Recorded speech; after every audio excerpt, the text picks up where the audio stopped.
Hey there, Saki here from Sakitech, and in today's video, I want to share over 50 plus tips and tricks for the iPad Pro. The iPad Pro is a powerful device and iOS is full of tips, tricks, and features which will enhance the use of your iPad Pro. So let's not waste any time and dive in so you can master the iPad Pro. Meanwhile, if you want to buy the sturdy Griffin iPad stand seen in this video, see the links in the description below. Let's dive in. Alright, so here is one of my favorite tips. What you can do is you can actually lock down individual notes, as you can see in this demonstration. Now, before you can actually lock the notes, you do have to go into the settings. You have to scroll down to where it says Notes, and then you have to go into the password. And from here, you can set a password, and you can also enable Touch ID, so you can actually use your fingertips to unlock the notes that you have previously locked. So now, let me show you how to lock and unlock notes. Alright, so once you set up the password, go back into the notes, pick the note that you want to lock, and then tap this share icon on the top, right over here. And as you can see, there's an option here that says Lock Note.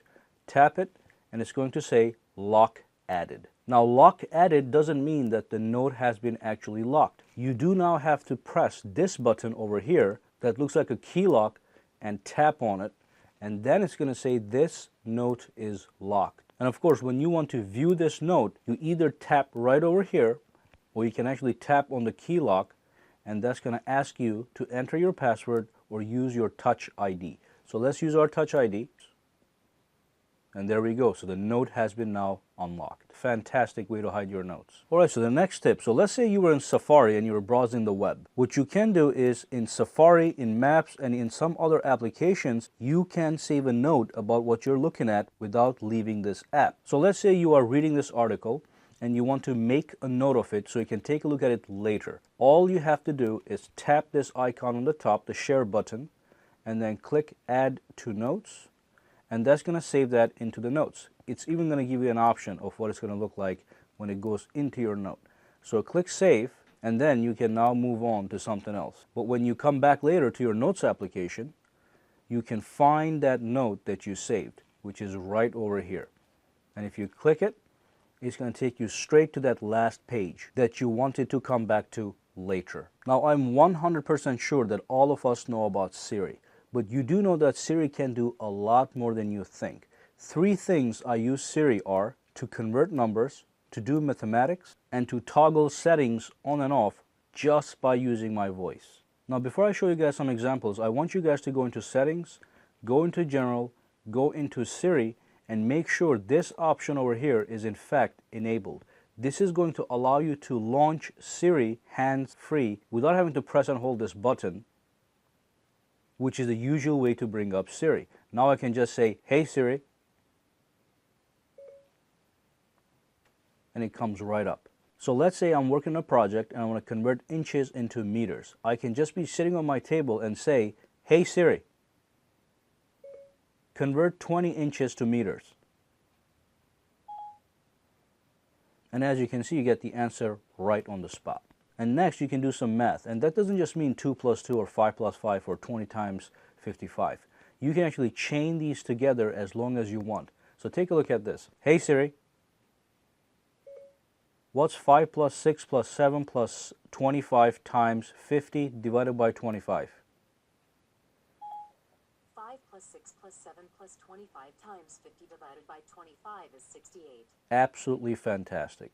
And finally, just to give an example, if you pull up the control center, as you can see, you have some quick toggles. You can enable or disable Wi-Fi, you can enable or disable Bluetooth, and if you want to disable Bluetooth, you just tap on it and that's off, right? Now, Siri can do this for you just by using voice commands. So watch this. "Hey Siri, turn on Bluetooth." Okay, I turned on Bluetooth. Fantastic. Let's move on. So you may or may not know that your iPad Pro 9.7 inches comes with a fantastic camera. In fact, this is a world-class camera that you can also find on the iPhone 6s. As such, you get some powerful options. Now, the first thing I want to talk about is if you launch the camera, as you can see by default, there's no grid on the camera. It's always a good idea to enable the grid because it allows you to align photos much better when you want to take that dream shot. So let's go into the settings. and let's scroll down to where it says camera, photos and camera, tap it, and at the bottom here where it says camera, enable the grid. Now if you go back into the camera, you'll see that there's a nice little grid that's going to allow you to align photos much better. And of course, like we said, this is a world-class camera and it comes with amazing video recording options, such as being able to record in 4K at 30 frames per second. Let's go into the settings. I'm going to show you guys how to actually toggle between different video recording modes. So go back into settings, again under photos and camera, and under camera over here, go into record video. And from here you have 4 options. So you can pick 4K at 30 frames per second, you can do 1080p at 60 frames per second, and also 1080p at 30 frames per second. And if you look at the bottom over here, it even tells you that if you record 1 minute of video at 4K, you're going to be taking 375 megabytes of space. So that is a good reference point. So if you record 3 minutes of video in 4K, that's almost 1 gigabyte. So just be mindful of your storage capacity. And quickly, if you go back into the camera icon, right over here, you can see that if you scroll over to the video option, it will say 4K over here, so you do know that you're recording at 4K. Now if I go back into the settings, and if I pick 1080p at 60 frames per second, and then if I go back into the camera, you can see that on the top here it says 60 FPS, and you know by default that that is 60 FPS at 1080p. And if you go back into the settings, and if you do 1080p at 30 frames per second, it's not going to show anything. So if you don't see anything, that means you're recording at 1080p at 30 frames per second. Now the same thing applies to actually slow motion video. You get 2 options. If you go back over here, it says record slow motion. If you tap it, you have the option to record in 1080p at 120 frames per second or 720p at 240 frames per second. Again, it will tell you how much space it's going to take if you record 1 minute of slow motion video in any one of these 2 options. Now let me quickly go to the camera. I'm going to show you something really quick. So camera, camera, and let's go to slow motion video recording right over here. Now as you can see on the top it says 120 frames per second, which means we are in fact in this mode. If you put this mode on and go back to the camera, it's not going to say anything. So if you don't see nothing, it's 240 frames per second. Next option, the secret menu that a lot of people do not know about. So let's go into the settings to enable this menu. Settings, go to General, go to Accessibility, scroll down to where it says Assistive Touch, tap on it. So enable Assistive Touch, and as you can see, there's now an icon that you can grab and float about on the screen. So let's go back out here and see what this thing can do. If you tap on it, it's going to give you a bunch of options. Now the most important option is obviously the home key. Okay, so let's say I was in Safari. Instead of pressing the hardware key, I can actually press this and then press home, and that's going to serve the same function, but it's going to be a software key. But that's not everything. So let's say I want to pull the notification center down. Normally what I do is I would pull it down from the top, or if I want to pull control center, I pull it from the bottom. Okay, now with this menu over here, I can tap on it, and I can actually just tap notification panel. It brings it right down. And I can do the same thing with the control center. So if I tap this and tap control center, it brings up the control center. Not bad at all. And you can go much deeper. Again, if you tap this thing, you can even bring up Siri. If you tap this, what's 2 plus 2? It's 4. And then let's go back home from here. Home. Tap it one more time. Tap device. And now you get the options. You can lock your screen. You can decrease the volume or increase the volume. You can rotate the screen. You can lock the rotation. And again, if you tap more, you get even more options. And here's how you take a screenshot without having to press the hardware buttons. So normally when you want to take a screenshot, you have to press the home button and the power button at the same time, and that takes a screenshot. But with this menu, this secret floating menu, the Assistive Touch, you can tap right here and boom, it takes a shot for you. Now you can even go a little bit deeper. You can go to the settings, and if you are in the Assistive Touch menu, as you can see, you can customize the top level menu. Now if you tap this, this is the top level menu, alrighty? And if you click this, you can see the replica right over here. So let's tap this. This and this is the same thing, but the good news is you can in fact customize the top level menu. So minus, and the icon disappears. If you say plus, you get a plus symbol, you tap it, and from here you can pick whichever option you want. So let's pick home. Fantastic. So as you know, the iPad Pro is a powerful device and it allows you to do multitasking. There actually are 3 different ways to multitask. Let me show you all of them one by one. I do have a video that goes into the details of complete multitasking tactics, so you can watch that video. The link is in the description below, but I'm going to give you a quick overview right over here. So let's just launch Safari. Now the very first thing you can do is called slide over. You can slide over from the right to the left. And that brings up a quick window that you can work on really quick. And when you're done, you can tap over here and it goes back into the Safari or any other app that you are working on. So this is in fact slide over. This is not real multitasking, but it allows you to quickly peek at an application. Now if you pull from top to bottom, you get some other apps you can play with. So let's say I wanted to look at the clock or set an alarm. I can just tap this, do what I have to do, tap here, and we're good to go. So that's slide over. Now what if you want to do split screen multitasking, meaning you want to work on 2 applications at the same time? All you do is you bring up the slide over, but this time you tap this bar. You see that white bar over there? You tap it, and that activates real multitasking. Now you can adjust the size of the apps, and you can work on this one and this one simultaneously, and this is what we call real multitasking. And again, you can scroll from top to bottom, and you can go into any app that is supported. Okay, there's a lot of apps you can do. So let's just show you the Maps application. So there we go. I can be working on the maps, silky smooth, and I could also be looking at a website. Fantastic. Next multitasking option is called PIP. It's called Picture in Picture. So what you can do is you can actually watch a video while you're doing something else. So this feature is compatible with only certain video apps. So for example, if you had any movies in your videos application, that would be working perfectly fine. But in this case, I don't have any movies, so let me use the Crunchyroll application to showcase how the PIP works. It is called Picture in Picture Viewing. So let's launch Crunchyroll right over here, and let's just play any video. Let's just tap this, go over here. Let me lower the voice. All right, so here's what you have to do. You can either press the home icon, or you can press this icon on the top over here. So let's press the home icon and see what happens. So as you can see, that video is now playing on the side on a tiny screen, and you can take it and you can put it anywhere. And while you're watching the video, you can go to Safari and you can start doing stuff.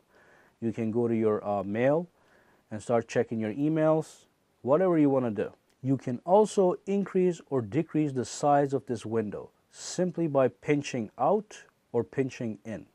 This is the maximum size you can have, and you can put this onto any corner, and you can also pinch in to minimize it, and then when you're done, press X, and that's going to kill the video. So here's one way to reduce the eye strain if you're reading a book.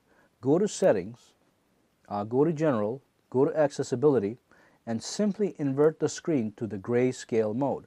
And that's going to disable all the colors, so now if you go to anywhere on your iPad, all you're going to see is black and white. And if I tap and go to Safari, as you can see, all the colors are gone, so you can read this website, and it's going to produce less eye strain on your eyes. The next thing you can do is if you go back into the settings, same options. Let's just disable this for a minute. You can also invert colors, so when you tap this, it's going to invert the colors of the entire iPad. So the complete color scheme is inverted. No matter where you go, everything is going to be reversed. So let's go to Safari, and as you can see, it's all reversed. I don't know why you want to do this, but it is an option you have. So let's undo this. While we are here, let's also look at all the other tips that are possible. So over here, you can actually enlarge the text. Let's tap on it, and you can use the slider to increase the size of the text. So if it's hard for you to read this stuff, you can increase or decrease the size, and you can also bolden the text. Now if you tap this, it's going to ask you to restart your iPad, and you probably don't want to do that right now, but if you do want bolded characters across your menu, you can bolden the text. And of course, if you tap on button shapes, that's going to actually give you a button shape on your menus. Alrighty, so just take a look at the difference. Tap this, no button, tap it, you get a little button. So if you like that option, you can play with that as well. Okay, so the next tip has to do on how you can change the background color of your notifications panel. So as it is right now, if you pull this thing down, it's actually transparent.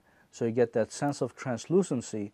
So whatever is in the back over here kind of reflects through the notifications panel, and you get that sense of transparency. The one option you have is you can actually change this color to a solid black. So how do you do that? Let's go back into settings. Let's go to general, go to accessibility, go into increase contrast, and simply reduce transparency. Now if I go back out here, and if I pull the panel down, as you can see, it is solid black.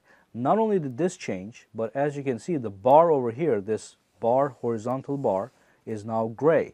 And then if you pull the control center, it's going to be solid gray.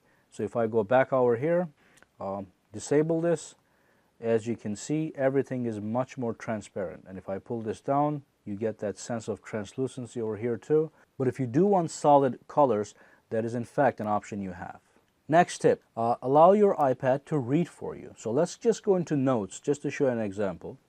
And here's a little quote right over here. And let's say that I want this quote to be read by the iPad to me.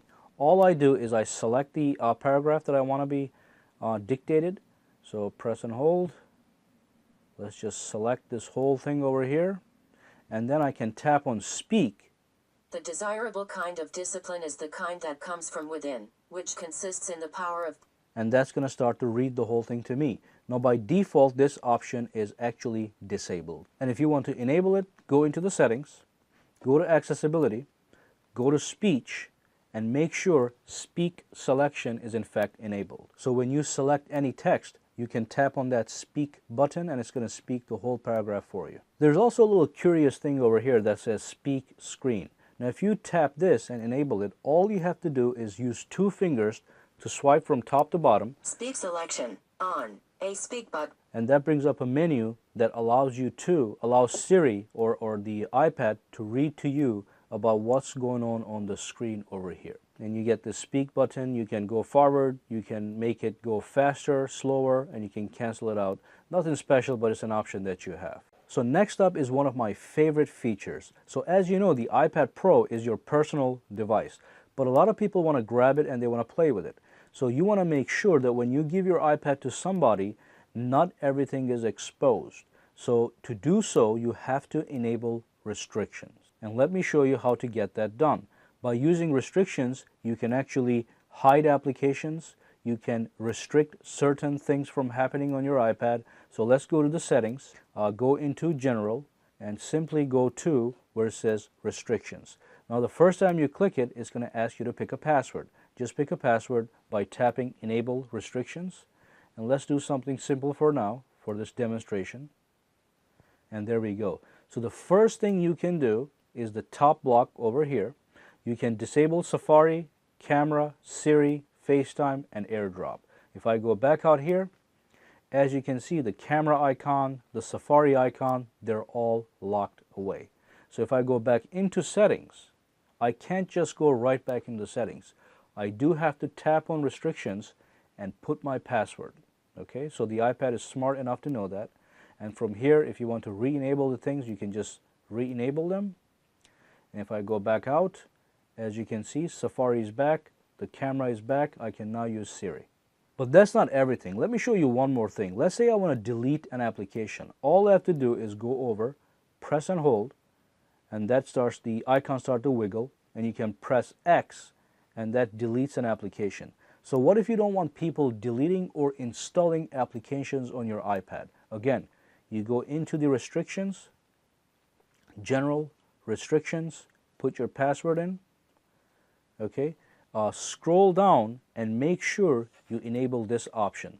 Deleting apps is not permitted. So if I go back out here, and if I try to delete something, the icons still wiggle, but there's no X symbol for me to actually delete the icons. So let's go back into settings. I want to show you a couple more things over here. And then we're going to move on to the next step. But you can also disable people from installing applications. And the biggest thing is you can disable in-app purchases, okay? So if you give your iPad to a kid and the kid is playing a game, a lot of games have the option to purchase in-app purchases. And before you know it, it could cost you hundreds of dollars. So make sure that you have this disabled, especially if you have kids. And of course, so this whole thing is about restrictions. You can go in here and you can take a look at everything that is possible. You can restrict multiplayer. You can restrict people from adding friends in the multiplayer, in the game center. So you have all these beautiful options to restrict access to your iPad. So let's enable everything over here and go back and move on. So if you're looking at your screen at nighttime, the brightness and the color is going to actually penetrate your eyes and you're going to get eye strain. So iPad has a new option. If you go into settings and if you go into display, now you're going to see two options. One of them is true tone, but true tone is not for eye strain. It just allows colors to appear more consistent in different environments. Okay, so you should always enable true tone because it is a very good option. But what I'm talking about for the eye strain is called the night shift. So if you tap on night shift, you can create a schedule. So tap on this and you can tell the iPad to actually activate night shift from X amount of time to Y amount of time. When the time hits 9 o'clock, your night shift activates, adjusts the screen so it produces less eye strain, whether you're watching a movie, reading a book, or browsing the web. And of course, if you tap on these, you can change the time of when you want night shift to activate. Alrighty, fantastic feature. Alright, so the next tip has to do with security. So basically, if you turn off your iPad and if you have a security, the reason you have the security, the password, is because you don't want anybody accessing your information. However, you may not be aware of this, but people can still access your notifications panel. And sometimes over here and here, there might be some sensitive information. They can also access the control center from the bottom. And this is happening while your iPad is locked. You can in fact disable these things just to be fully secure. So all you have to do is go into the settings, okay? Now for the control center, you simply go into control center and you simply disable the option that says access on lock screen. So if I go back out there, control center is now not accessible, but the notifications panel still is. So let's fix that as well. And this is slightly different. So you go into settings, you scroll down where it says touch ID and passcode, you tap it. If you do have a passcode, it's going to ask you to put it in. So let's put that in. And there's our menu.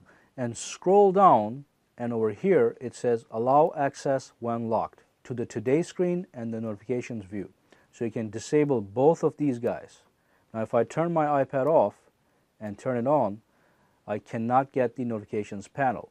And when you pull the notifications panel down, on the left side you have the today screen. On the right side you have the notifications panel. So as you can see, you can individually lock those two guys. As you can see right over here, today notifications view. Okay, so if you want to enable one of them, you can do so. Just so you guys see what I'm talking about, here it is. So now you get access to today's screen, but not the notifications panel. Alrighty, let's go back in. And while we are here, I want to show you one more thing.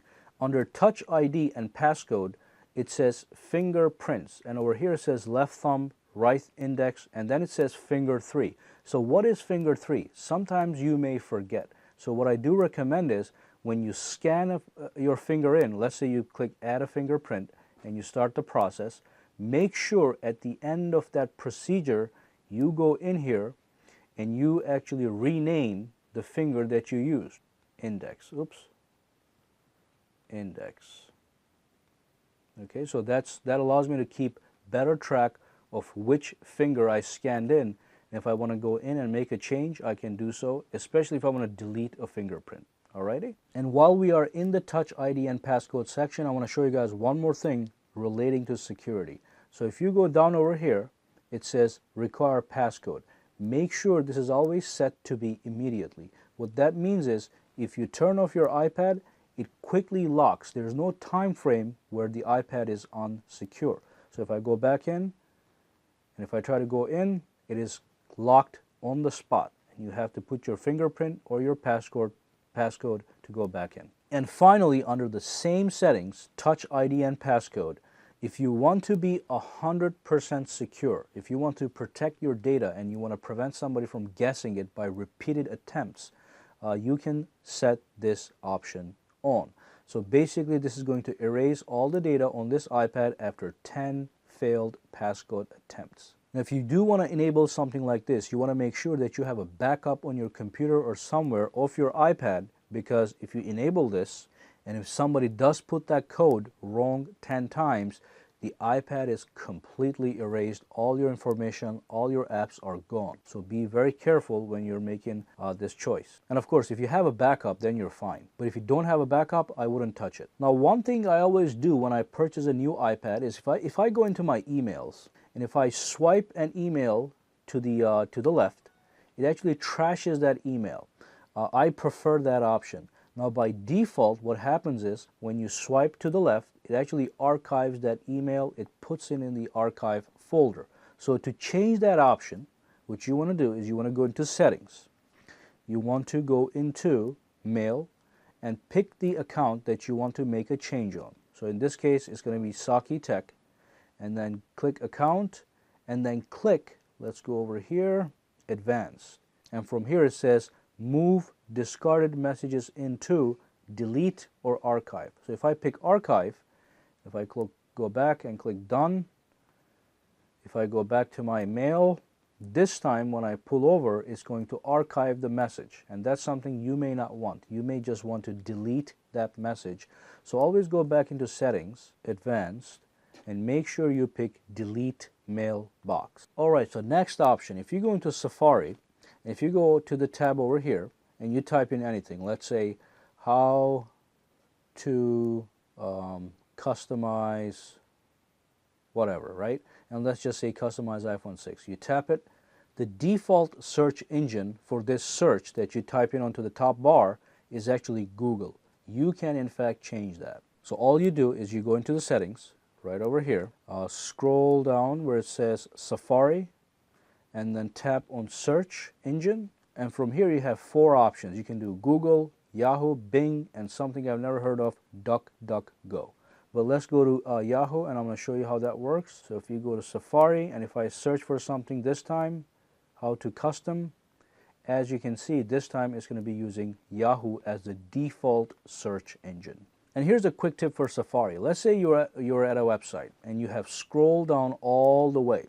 Instead of scrolling up all the way, all you have to do is tap the white bar on top here twice, and that jumps to the top of that page. Alright, so let's talk about storage management. Let's go into the settings, and under general, what you want to do is you want to go to storage and iCloud usage.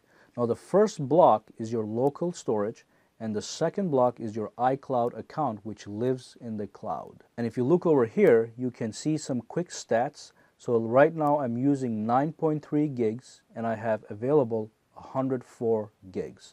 On iCloud I have available 3.3, which means I'm using 1.7 gigabytes. And from this menu you can dig deeper to either one of these guys. So you tap on manage storage, and from here you get a full detailed view of which application is taking how much space. I have never touched GarageBand in my life, so I can delete this application. Let's go back here and simply click delete app, and that's now gone. So now I have 1.2 gigs of extra storage. As you can see, it says used is now 8.1 gigabytes, and I have 105 gigs available. And if you go back out there, you can do the same thing for your iCloud account. So you can tap on manage. It takes a couple seconds because it does have to log into the cloud. And again, from here you have all these options. You can go into Notability, for example, and you can delete the things you don't want by tapping the edit icon. And then you just tap this, confirm deletion, everything is gone. Or you can delete everything. Now, as you know, iOS allows for Apple Pay. What it allows you to do is in certain applications you can use Apple Pay to make a payment. So to set it up, you go to settings and you go into Wallet and Apple Pay, and all you do is you add a debit or a credit card. If you tap this, it's going to start to walk you through the process of doing the entire thing. I recommend you guys do this, and then if you go into an application that accepts Apple Pay, you can simply use your fingerprint to make a purchase. You don't have to worry about putting in passwords, putting in your credit card. Apple does that for you one time, and then when you go to the application, you simply press this Touch ID sensor and you make the payment instantaneously. Next tip has to do with the battery. There's a little trick that you can do in the battery section. So let's go to settings and let's scroll down to battery. And if you wait for a couple seconds, it brings up the battery usage chart. And from here, there's a small button here you can tap on, this clock icon. And that shows you, for example, if you don't tap that, it says in the last 24 hours, home and lock screen have used 41% of your battery. If you tap this, it shows how many minutes home and lock screen actually used 41% of that battery. So I was messing around in the home and lock screen for 44 minutes. That was the on screen time. Oops, right here, on screen time. And that ended up using 41% of my battery life. If you look at Safari, it says Safari took 10% of my battery life and it was on the screen for 7 minutes. And of course you can toggle this over here, and if you toggle it off, it's going to make the percentage meter on the top disappear. If you toggle it back on, it's going to pop right back. It says 59% battery.